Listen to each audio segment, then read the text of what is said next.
I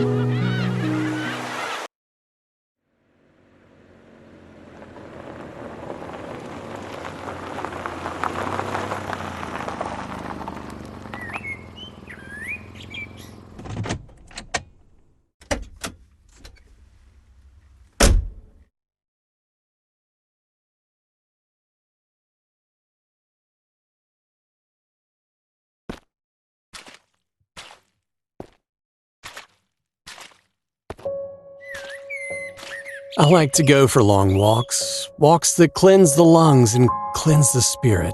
This walk, though, has particular meaning for me, and it's a pilgrimage I make every year at this time.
I can remember every detail of my wife's appearance, even though she's been gone for nearly 10 years. I remember how her cheekbones would rise when she smiled. Remember her long, raven black hair flowing down her back like a shiny waterfall. I also remember how she looked without hair.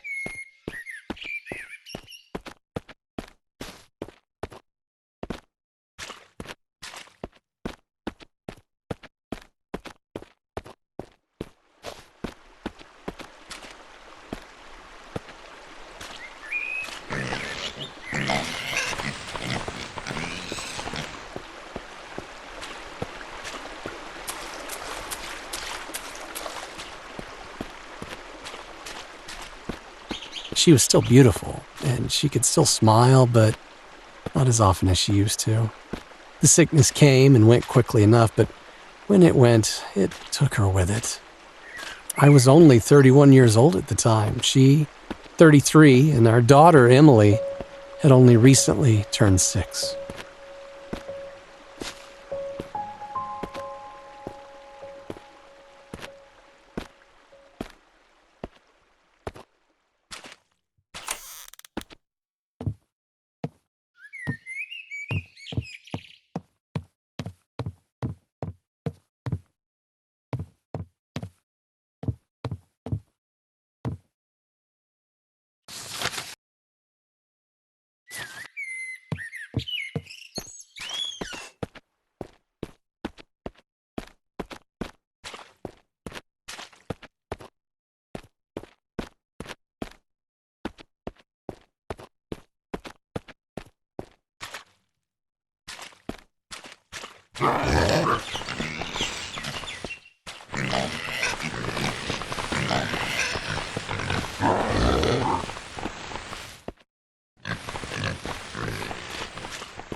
hard enough for a parent to raise a young child on their own, doubly so when that child is of the opposite gender, yet that's precisely the predicament I found myself in when Cassandra died.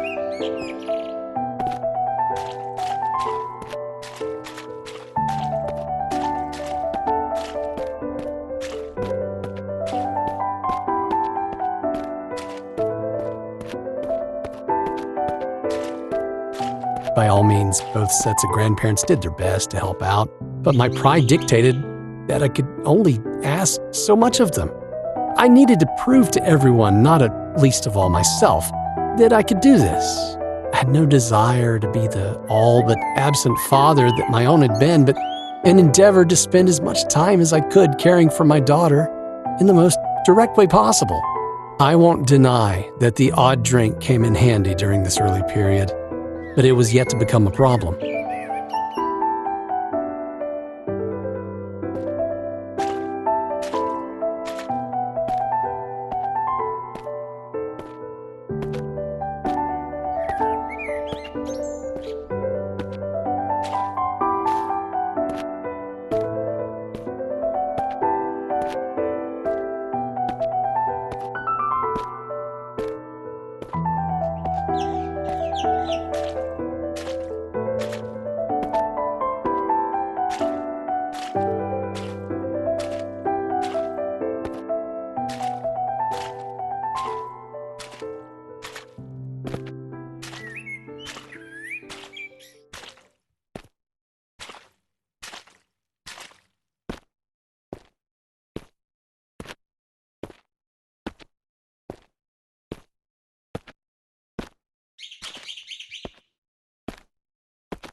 Much greater challenges in the early days were the ones that people would think almost trivial, ensuring my daughter was safe when she used public restrooms and that she cleaned herself properly when she was in the bathtub.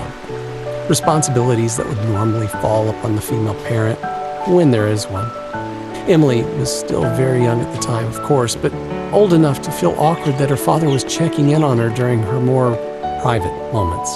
There's no denying that the presence of a woman would have alleviated much of the burden cast suddenly upon both of our lives.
It's not like I didn't try to meet other women after Cassandra's passing.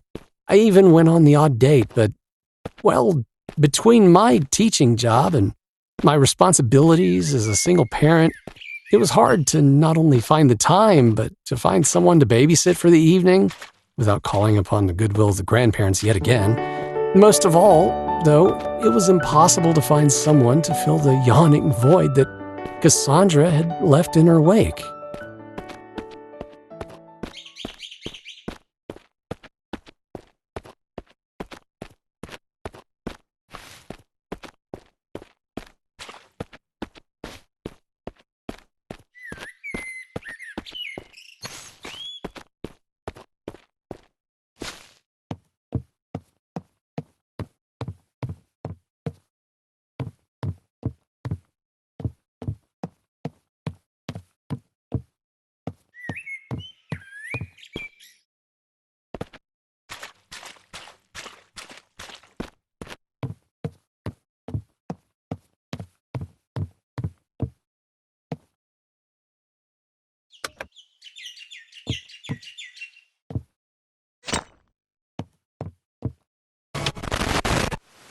I never asked you to be alone, my sweet. You'd have had my blessing if you had found someone else.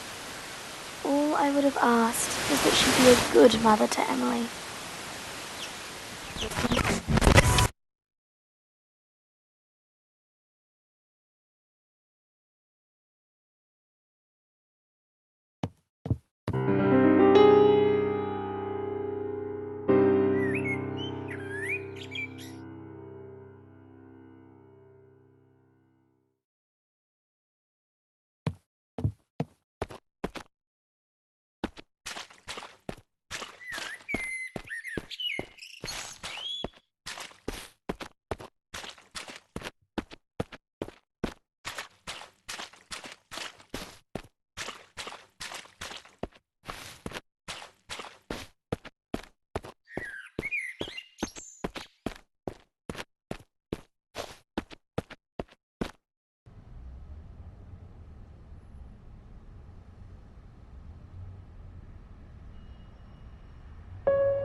Ah, yes, I remember this evening. My wife left a note for me with a friend of ours who worked at a place called Danny's Cafe. Oh, she always did like her little games. We had a lot of good times in this district, made a lot of good friends, enjoyed a lot of good meals, but there are, unfortunately, other memories which I associate with this place.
The note says, "Dearest, come meet me at O'Doyle's at 6:30. Oh, but one small favor along the way. Emily says she left Axel in the playground. You know how upset she gets without her bunny rabbit. Oh dear. Still, I guess I'm not one to judge. I've been known to get a bit negligent from time to time myself."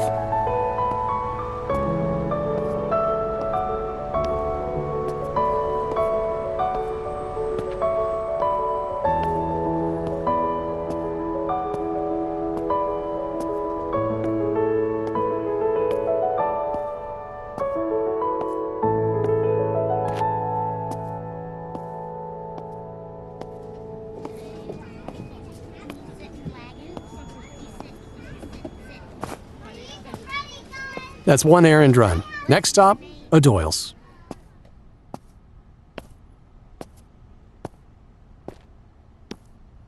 The aromas of this district, the delectable scent of recently roasted coffee beans, freshly cut cake, and all manner of chocolatey delights. Truly a gastronome's paradise. The last time Cassandra asked me to meet her here at night, it was to tell me she was pregnant. I wonder what the big news will be this time.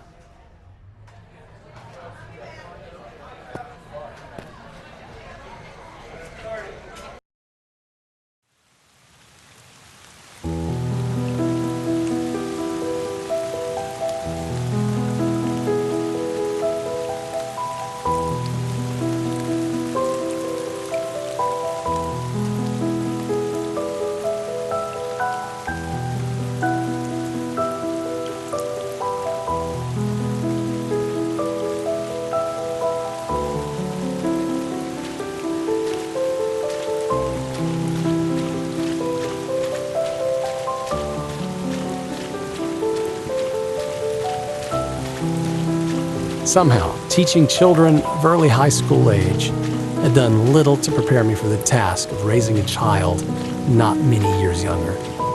She still had an innocence at her age, while the scamps that I taught, I'm being a bit harsh of course, but well, the students that I taught were in the process of growing up very quickly, a little too quickly, some of them. I sincerely hoped that my Emily wouldn't be quite so precocious by the time she was that age.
I enjoyed taking my daughter on short trips, well away from the city.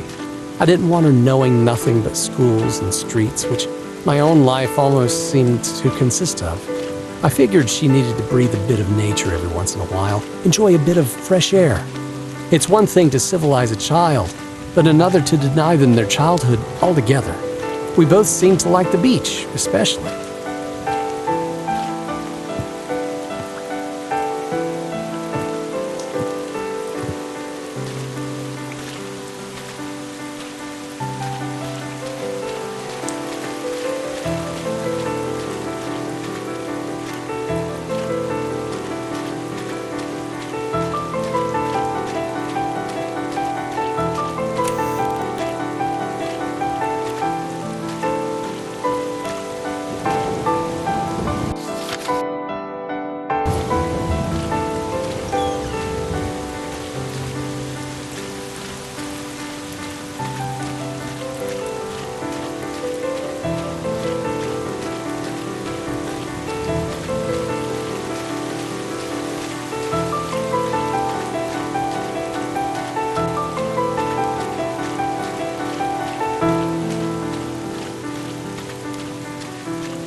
Emily loved the water. In another life, I believe she could have easily been a fish. Sometimes I even called her my little mermaid. She loved the sand too, and liked to build things with it. One day, I helped her make a fairy tale castle and cast her, only in her mind of course, as a kind of mermaid Rapunzel, trapped in a tower far beneath the water, her long hair flowing with the whims of the waves.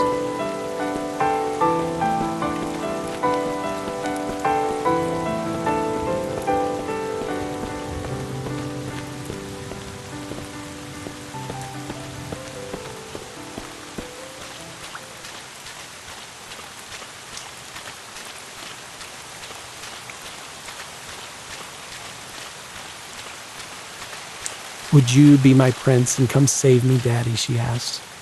"No, sweetie, that'll be another man. We just don't know who yet. But one day your prince will come." I further hoped to myself, and only to myself, that the man in question wouldn't merely break her heart. I wished nothing more for her than to find the happily ever after that eludes so many others.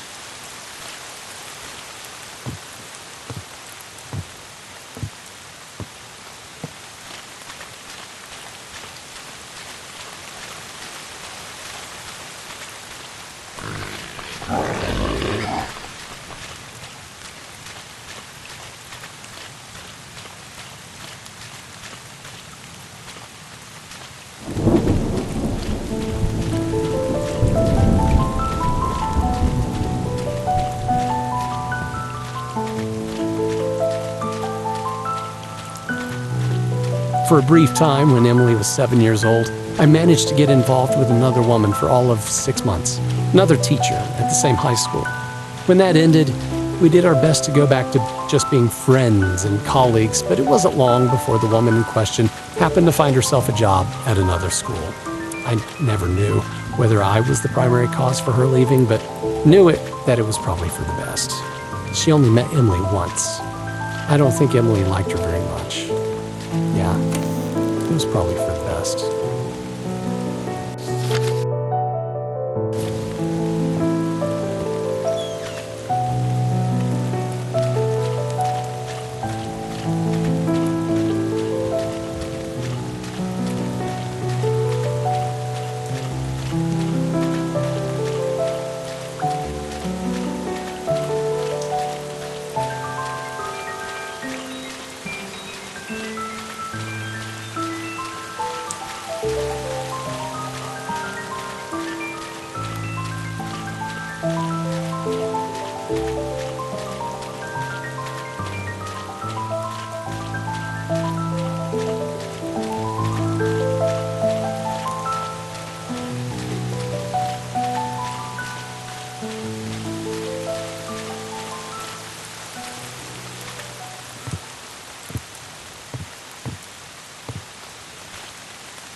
I know you always acted with Emily's best interests at heart. And mine when I was alive. You were a good husband. And a good father. Nobody's perfect.